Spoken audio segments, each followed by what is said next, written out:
Why? Human. You wake up. For a moment, you're still in it. A house that wasn't your house, but somehow felt more familiar than your own. A conversation with someone who doesn't exist, but whose voice you could swear you've heard before. A feeling so specific, so oddly complete, you could almost hold it in your hand. Then you reach for your phone, and by the time you check the time, it's gone.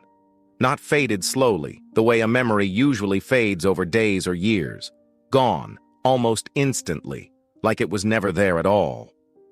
Here's the strange part. Your brain didn't lose that dream by accident, and it wasn't simply too weak or too strange to stick. It actively deleted it, on purpose, using the exact same neurological machinery it uses every single day to decide what you'll remember for the rest of your life. Let's start with what's actually happening while you sleep.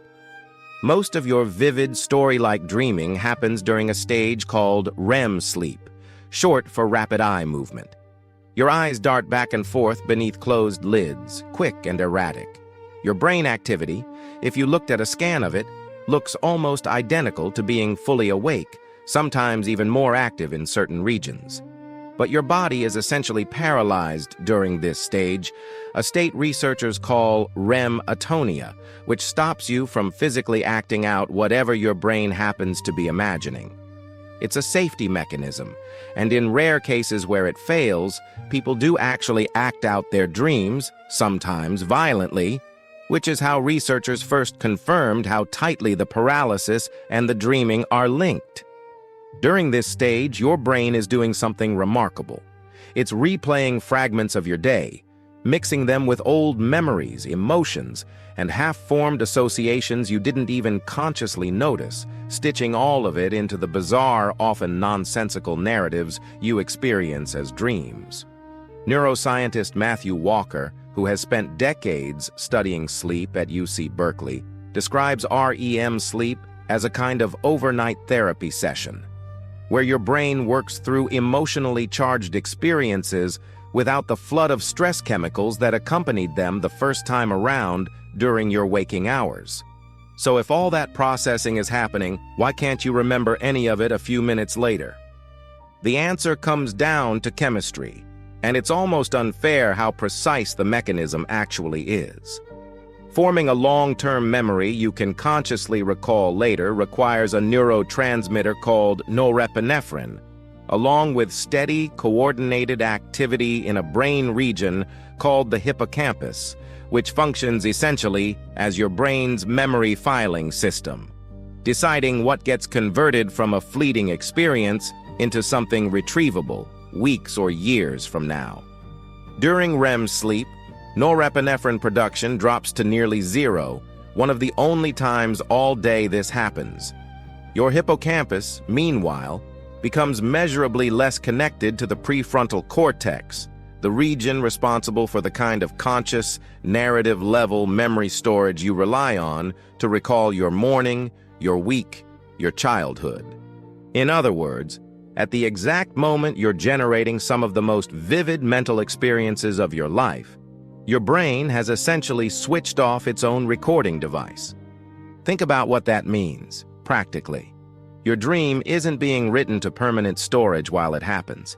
It's floating in a kind of temporary buffer, a few seconds of working memory, similar to how you might hold a phone number in your head just long enough to dial it before it evaporates completely. This is why the moment you wake up matters so much. If you wake up naturally during or immediately after a REM period, you catch that fragile buffer before it clears, and the dream feels vivid and immediate. But if you drift into another sleep stage first, or if your alarm interrupts you mid-cycle without giving you those first conscious seconds to grab onto it, the buffer empties, and there's simply nothing left to remember. Not a suppressed memory. Not something buried in your subconscious waiting to resurface. An experience that genuinely was never converted into something retrievable in the first place.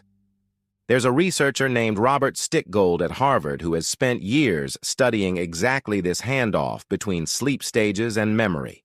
His work suggests that dream recall depends heavily on a brief window of wakefulness immediately following REM, almost like a save button that only stays available for a few seconds before it locks you out permanently. This explains something you've probably noticed. Dreams you remember in vague fragments, an image, a feeling, a single strange detail, usually come from waking up shortly after REM ended. Dreams you remember in rich, detailed, almost cinematic form usually come from waking up directly out of REM sleep itself, catching the experience while the buffer is still technically active. It also explains why dream journals actually work and why sleep researchers recommend them constantly. The act of immediately engaging with a dream, thinking about it, describing it, writing even a single sentence about it, appears to help transfer at least part of it from that temporary buffer into something closer to long-term storage. You're essentially racing the chemical shutdown, and every second you wait after waking up, you're losing ground. Here's a detail that makes this even stranger. Some studies suggest that the more you sleep past a REM period without waking, entering deep non-REM sleep afterward, the more thoroughly that dream gets erased, almost like recording over the same tape. Your brain isn't gently forgetting, it's actively overwriting. Why would evolution build a system this aggressive about deleting your dreams? Some researchers, including Francis Crick, the same scientist who helped discover the structure of DNA, proposed decades ago that dreaming and forgetting might actually be the same biological function, not two separate things. Crick's reverse learning hypothesis suggested that REM sleep exists partly to clear out weak, redundant, or overloaded neural connections built up during the day, and that dreams are simply the subjective experience of your brain performing this housekeeping. Under this view, remembering the dream in detail was never the point. The forgetting itself might be the actual function. More recent research has softened this into something slightly different, but strangely similar in spirit. Your brain appears to use REM sleep to strengthen certain emotional and procedural memories, skills, feelings, associations, while simultaneously discarding the specific surface-level narrative details that carried them. You keep the lesson, you lose the story, which means every morning you're waking up having quietly forgotten dozens of internal experiences that, for a few minutes, felt as real and immediate as anything in your waking life. Not because they didn't matter to your brain, because your brain had already decided what it needed to keep, weeks in advance, built into a system older than conscious memory itself, and the vivid cinematic experience of the dream was simply never on that list to begin with. There's something almost strangely comforting in that, once you sit with it. You're not forgetting because your memory is failing you. You're forgetting because a system that's been quietly running every single night of your life, since before you could speak, is doing exactly the job it evolved to do. The dream was never meant to survive the morning. It was only ever meant to happen.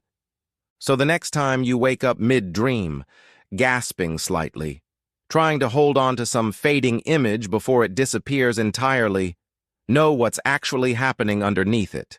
You're not failing to remember. You're watching, in real time, the last few seconds of a system working exactly as it was built to. Your brain already got what it needed from the experience. You were only ever invited to witness the process. You were never meant to keep the footage.